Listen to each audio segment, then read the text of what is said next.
I thought I would try something a little different here. My name is Dave Day.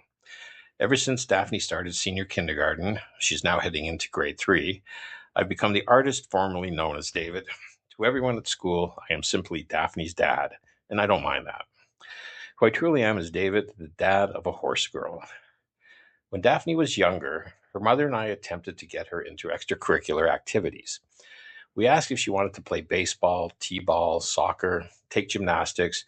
We live near a music school, so did she want to learn an instrument? The answer to all of these was no. Seeing as other parents we knew had their kids in all kinds of activities, we were sure we were failing Daphne. Should we just sign her up for baseball and soccer rather than asking her? At the same time, I did not want to force her into doing something she did not want to do. Where Daphne developed her love for horses, I don't know. Both her mother and I grew up in the suburbs, nowhere near any horses. At a local park near my home, there was a merry-go-round, but that was the extent of my interaction with these beautiful creatures.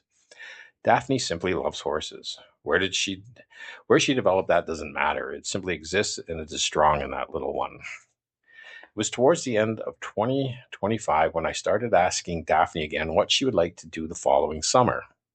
She looked me in the eye and said, "I want to go to horse school."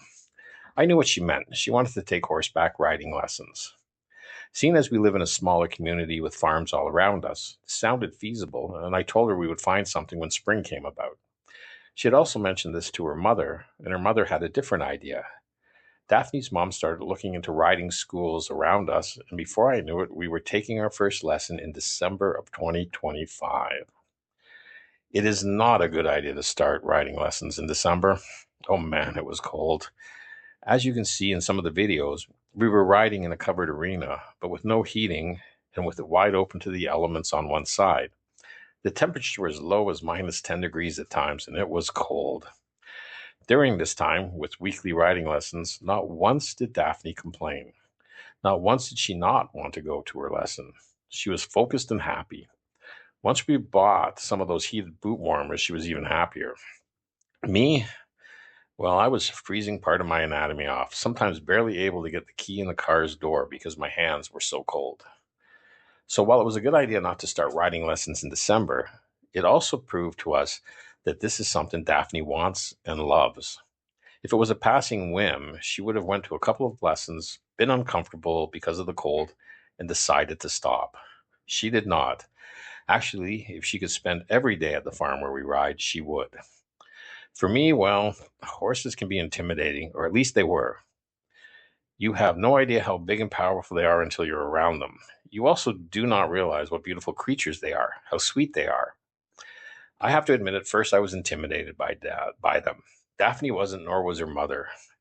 It took a bit of getting used to for me, and I knew I had to, as I was the father of a horse girl. We got lucky in that we found a farm where you didn't just ride. Daphne arrives for her lesson, she checks out a whiteboard and finds out who she is riding. Then she must go to the field and get the horse, bring him or her back to the barn, brush them down, and put on their tack, the saddle, the bridle, and whatnot. A perfect opportunity for a rider to bond with the horse. Seeing as Daphne was 7 when she started and turned 8 in April, her mother and I needed to help her get the horse. Daphne, who is fearless, could put the bridle on the horse's nose, but seeing as they are so tall and she is not, she could not get it over their ears. Today, I am relaxed around horses. When we go to get them in the field, they often come over and say hello as they have gotten to know us. It is an unexpected but beautiful experience. Sometimes her riding friend would arrive late, so we got in the habit of getting her horse and bringing it to the barn where I would brush her down. I found caring for the horses to provide a zen like experience. It was very relaxing. And if you don't already know it, horses are great listeners. They won't necessarily give you much insight into your problem, but they will listen. Seeing as Daphne is taking riding lessons, I cannot contribute much. She listens to her trainer coach, and her mom and I stay out of it. I know nothing about riding horses, although I have been learning by observing. If Daphne was in baseball or hockey, I could offer advice and drive her coach crazy by voicing my opinion where it is not wanted or needed. Here, the only advice I can offer is try not to fall off.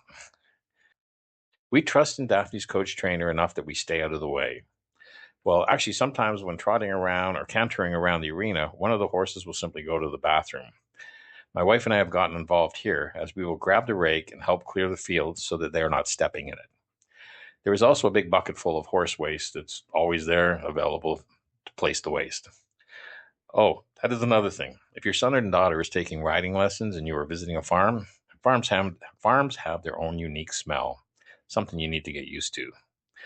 So, that is my glamorous life as the father of a horse girl. Actually, before I go, I will tell you one incident that demonstrates this glamorous life and is right out of a Looney Tunes cartoon. It was probably late April or May. We had been getting a lot of rain, and the fields where the horses lived were muddy. Now, this isn't just mud, but knee deep mud. Daphne was assigned to ride Henry, her favorite horse at the farm. So we set out to get him. It was very muddy at the entrance of the field, and it was very muddy where Henry was standing by the enclosure where the hay was. He was having his dinner. Daphne had ridden Henry a lot, and he had gotten to know us, so usually when he saw us, he would start walking towards us, but not on this day. Henry had no plans on moving from his food. As I scanned the ground around him, I thought I saw a path I could take to get to him. I told Daphne to stand to the side on the grass where it was safe, and I would get Henry. I set out to get him, and all seemed okay for the start of the journey, but it did not take long for the ground to give out beneath me. I sunk to my knees in the mud and fell forward, sinking up to my elbows in the mud.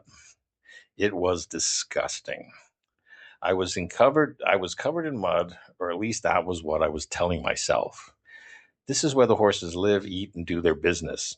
I was covered in mud plus extra, and I knew it. I continued towards Henry, who was just standing there looking at me. He could be a jerk sometimes. I had to rescue one of my running shoes from the mud. Yes, I wasn't dressed properly for the task ahead of me.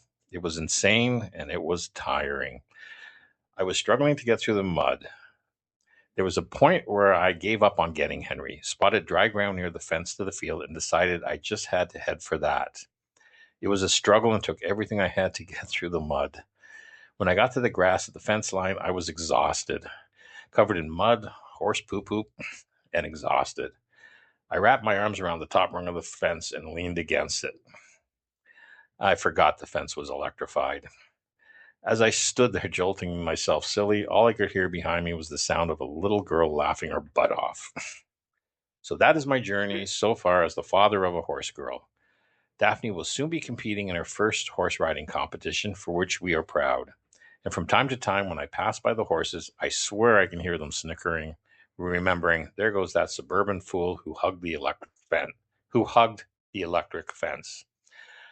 Anyways, I am looking forward to more adventures.